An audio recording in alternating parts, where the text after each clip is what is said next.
Donc, ici, on voit Corinne qui va exercer une force d'action sur Nicolas. Vas-y, Corinne.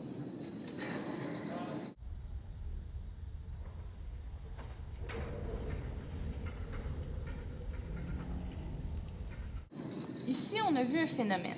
Donc, on a vu qu'il y avait deux forces qui s'étaient créées parce que les forces sont toujours en paire. Donc, lorsque Corinne, la force d'action, a exercé une force contre Nicolas, qui est la force de réaction, ça a créé une force de sens opposé. Donc, on a vu que Corinne, lorsqu'elle a émis sa force sur Nicolas, elle aussi a reculé parce que Nicolas aussi a créé une force qui était de sens opposé. Pour contextualiser ce qu'on vient de vous expliquer, donc si on prend ça dans un contexte de sport, admettons, Sophie c'est le gardien de but au hockey, puis Daphné c'est juste un joueur qui est devant elle puis qui la bloque. Les deux sont sur des patins sur la glace, ça glisse.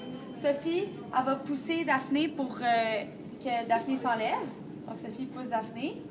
On voit que Daphné avance puis Sophie recule un peu vu que ça glisse. C'est exactement ce qu'on vient de vous expliquer. Il y a deux forces qui vont s'appliquer. Il y a Sophie qui va appliquer une force sur Daphné. Daphné va la repousser. Ça va être une force du sens contraire.